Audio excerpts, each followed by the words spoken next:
Hello, જય માતાજી મિત્રો. જો પાછળ દેખાય છે ને ગળતેશ્વર વન, તો આપણે અહીંથી નીકળતા હતા અને સરસ મજાનું દ્રશ્ય જોયું એટલે પછી અહીં ઊભા રહ્યા છીએ. હું તમને અંદર જઈને વસ્તુ બતાવું છું, બરાબર. આ પાછળ જો સરસ મજાની સારસ બિલ્ડિંગ દેખાય છે, બરાબર.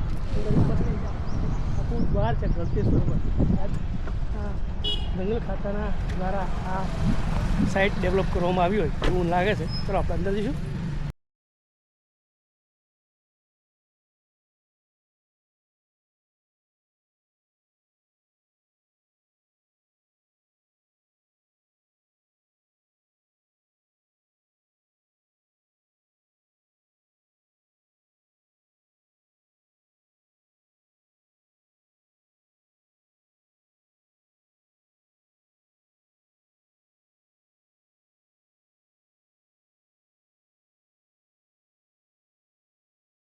મિત્રો આપણે અમદાવાદ જઈએ ને તો ત્યાં આગળ એક મોટો ટાવર છે. અહીં ગળતેશ્વર વનમાં આવ્યા ને તો આ એક વોચ ટાવર છે, બરાબર. અહીંથી તમે જુઓ તો સામે જુઓ પેલું બગીચા જેવું છે, ત્યાં પણ ફરવા જવાનું દૂર દૂર સુધી. આ બધા હિંચકા અહીંયા મૂકેલું છે. આ બધી દ્રશ્યો અહીંથી તમને બધી વસ્તુ દેખાય. મહીસાગર નદીનો પુલ પણ દેખાય, મહીસાગર નદી પણ દેખાય. તો આ વોચ ટાવર છે, બરાબર. એ પણ એક આકર્ષણની જગ્યા છે. ઘણા બધા લોકો અહીંયા વોચ ટાવર ઉપર આવતા હોય, ચડતા હોય છે અને મજા કરતા હોય છે. તો ખૂબ મજા કરવાની જગ્યા છે, બરાબર.